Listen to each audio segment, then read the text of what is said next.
السلام علیکم، میں عثمان اور آپ دیکھ رہے ہیں یوٹیوب چینل مفتی ذوالفقار احمد آفیشیل۔ ابھی تک آپ لوگوں نے ہمارے اس چینل کو سبسکرائب نہیں کیا تو سبسکرائب کر دیں اور ساتھ ہی اس بیل کے آئیکن کو پریس کر دیں تاکہ آپ کو آئندہ ہماری آنے والی ویڈیو کی نوٹیفیکیشن مل سکے۔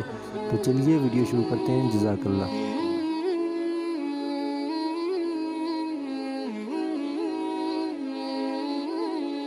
السلام علیکم ورحمۃ اللہ وبرکاتہ۔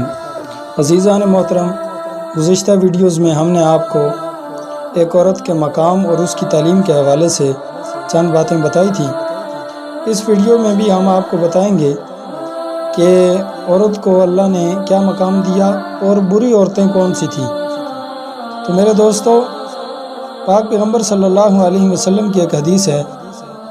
آپ صلی اللہ علیہ وسلم نے فرمایا، الدنیا متاع وخیر المتاع الدنیا امرأۃ الصالحہ، کہ دنیا ایک دولت ہے اور دنیا کی سب سے بڑی دولت نیک بیوی ہے۔ اگر وہ نیک ہے تو اس شخص کے لیے وہ دنیا کی سب سے بڑی دولت ہے۔ تو نیک بیوی کا فائدہ بھی یہ ہے کہ اگر بیوی نیک ہے تو وہ اپنے شوہر کو، اپنے بیٹے کو، اپنے بھائی کو اور اپنے والد، 4 آدمیوں کو جنت میں ساتھ لے کر جاتی۔ لیکن اگر اس کے اندر اعمال صالحہ نہیں ہیں اور وہ برے عمل کرتی ہے تو وہی عورت ان 4 آدمیوں کے جہنم کا ذریعہ بھی بنتی ہے۔ اسی طرح سے کافی عورتیں ہیں کہ جنہوں نے اس پوری تاریخ کے اندر بہت برے عمل کیے، جن کی وجہ سے اللہ تعالیٰ نے بڑے بڑے لوگوں کو گمراہ کر دیا۔ مثلا حضرت آدم علیہ السلام کے 2 بیٹے حابیل اور قابیل، جب ان کے گھر ایک عورت پیدا ہوئی تو یہ دونوں ایک دوسرے کے ساتھ لڑ گئے۔ ایک نے کہا اس کے ساتھ میں شادی کروں گا، دوسرے نے کہا اس کے ساتھ میں شادی کروں گا۔ تو وہ اس سلسلے میں ایک دوسرے کے ساتھ اتنا لڑے کہ ایک بھائی نے دوسرے بھائی کو قتل کر دیا، اور وہ دنیا کا سب سے پہلا قتل جو کہ عورت کی وجہ سے ہوا وہ آدم علیہ السلام کے 2 بیٹوں کے درمیان ہوا۔ اس کے بعد موسیٰ علیہ السلام کے دور کے اندر ایک آدمی کو اللہ نے مستجاب دعا بنا دیا۔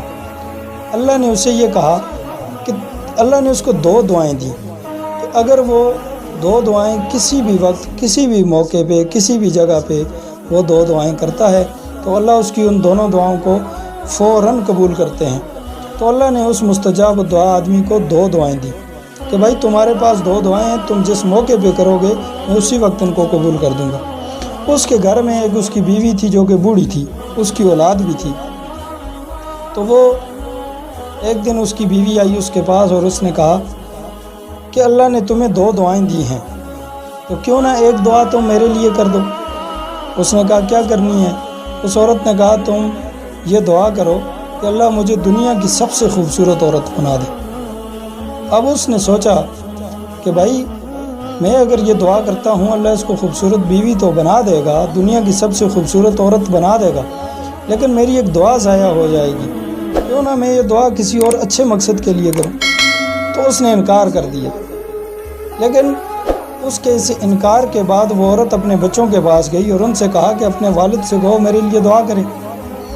جب ان کے بچوں نے اصرار کیا، سب نے اصرار کیا، آخر وہ مجبور ہو گئے۔ انہوں نے سوچا چلو بیوی تو میری ہے، خوبصورت ہو جائے گی، دنیا کی سب سے خوبصورت بیوی بن جائے گی تو میری بیوی ہوگی۔ اس نے دعا کر دی۔ اس نے کہا یا اللہ میری بیوی کو دنیا کی سب سے خوبصورت بیوی بنا دے۔ جب وہ عورت دنیا کی سب سے خوبصورت عورت بنی تو وہ باہر نکل گئی اور اس نے نکل کر ادھر ادھر لوگوں کے ساتھ میل جول شروع کر دیا۔ اور اس نے ذہن میں سوچا کہ یہ بوڑھا سارا دن بیٹھا رہتا ہے ایک کمرے کے اندر، نہ اس کا دنیا کے ساتھ کوئی تعلق ہے، نہ اس کا کسی کے ساتھ کوئی واسطہ ہے، تو میں اس کی بیوی کیوں بن کے رہوں؟ باہر دنیا اتنی پڑی ہوئی ہے، اتنے اچھے اچھے لوگ ہیں، میں کسی اور سے شادی کیوں نہ کروں؟ اس کا ذہن بدل گیا۔ جب اس کا ذہن بدلا اور اس نے ادھر ادھر جانا شروع کر دیا تو اس شخص کو پتہ چل گیا کہ بھائی اب یہ بیوی میری تو میرے ہاتھوں سے نکلتی چلی جا رہی ہے۔ تو اس نے دوبارہ پھر جا کر پہاڑ پہ کھڑے ہو کے دعا کی۔ اس نے کہا یا اللہ اس میری بیوی کو بندریہ بنا دے۔ تو جب وہ اس کی وہ بیوی بندریہ بن گئی تو پھر وہ روتے روتے اس کے پاس آئی اور اس نے کہا کہ یہ تم نے کیا کر دیا، مجھے بندریہ بنا دیا۔ تو اس کے بیٹوں نے کہا ابا جان جو بھی تھا یہ ہماری ماں تھی، آپ نے ان کو بندریا کیوں بنا دیا؟ پھر اس نے دعا کی، اللہ نے اس کو ایک دعا اور دی کہ چلو دو تم سے غلطیاں ہو گئیں، اب تیسری غلطی نہیں ہوگی۔ تو تیسری دعا دے دی کہ چلو ایک دعا میں تمہیں اور دیتا ہوں تحفے کے طور پہ، تم کر دو۔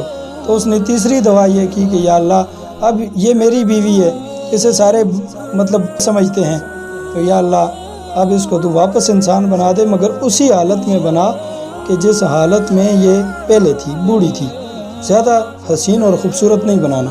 تو وہ تیسری دعا بھی اسی کے حق میں اس نے کر دی، پہلے اس کو خوبصورت بنایا، دوسری دعا پہ پھر وہ بندریا بن گئی۔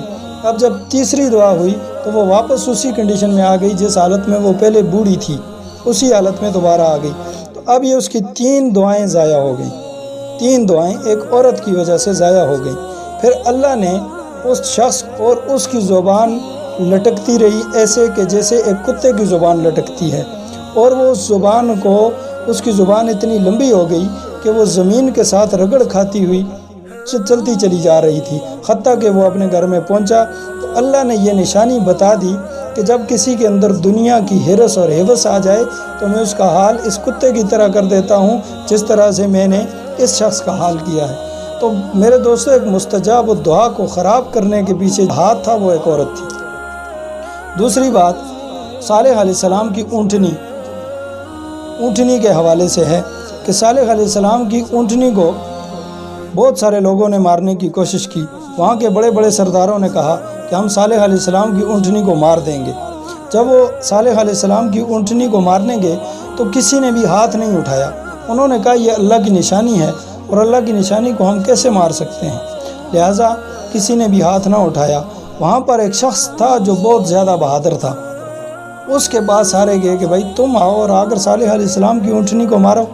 اس نے بھی انکار کر دیا، لیکن وہاں کی ایک بہت ہی خوبصورت عورت جو اس وقت کی سب سے خوبصورت عورت تھی، اسے اس کے پیچھے لگایا اور کہا کہ تم جاؤ اور جا کر اسے کہو کہ صالح علیہ السلام کی اونٹنی کو مار دے، اس کے عوض میں وہ جو کچھ لینا چاہتا ہے اسے دے دو، اور جب تم اس اونٹنی کو مار کے ہمارے پاس آؤ گی تو ہم تمہیں اس کے بدلے میں انعام دیں گے، کئی اونٹ تمہیں سونے اور زیوروں کے بھر کر دیں گے۔ تو اس عورت کے دل کے اندر لالچ آ گئی، وہ اس مرد کے پاس گئی اور جا کر کہا کہ میری بیٹیاں بھی حاضر ہیں اور میں بھی حاضر ہوں، میں بھی تم سے شادی کروں گی اور اپنی بیٹیوں کی شادیاں بھی کراؤں گی، لہٰذا تم ایسے کرو کہ صالح علیہ السلام کی اس اونٹنی کو مار دو۔ پھر بھی وہ شخص تیار نہ ہوا، حتیٰ کہ کرتے کرتے اس عورت نے اس کو اپنی محبت کے جال میں پھنسا لیا، اور اس نے اس عورت کے کہنے پر ایک پتھر کے پیچھے چھپ کر حضرت صالح علیہ السلام کی اونٹنی پہ وار کیا۔ سب سے پہلے تلوار کے ساتھ اس کی ٹانگیں کاٹی، جب وہ نیچے گر گئی پھر اس کے پیٹ میں تلوار مار کے پھر اس کو مار دیا۔ تو اللہ تعالیٰ نے اس شخص کو عبرت کا نشان بنایا۔ اس کے پاس ایک سونے کی چھڑی ہوا کرتی تھی، تو جب وہ فوت ہوا تو وہاں کے اس وقت کے نبی نے یہ کہہ دیا کہ اس کی اس چھڑی کو اس کے ساتھ دفنا دو، تو وہ چھڑی اس کے ساتھ دفنا دی۔ اب کچھ نہیں، بہت زیادہ عرصہ گزر گیا، پاک پیغمبر صلی اللہ علیہ وسلم اس دنیا کے اندر تشریف لے آئے۔ ایک دن وہ صحابہ کرام کے ساتھ جا رہے تھے راستے میں، تو انہوں نے دیکھا کہ راستے میں وہ قبر آ گئی اس شخص کی جس نے صالح علیہ السلام کی اونٹنی کو مارا تھا۔ تو آپ صلی اللہ علیہ وسلم نے صحابہ کرام کو کھڑا کیا اور فرمایا صحابہ تمہیں پتہ یہ قبر کس کی ہے؟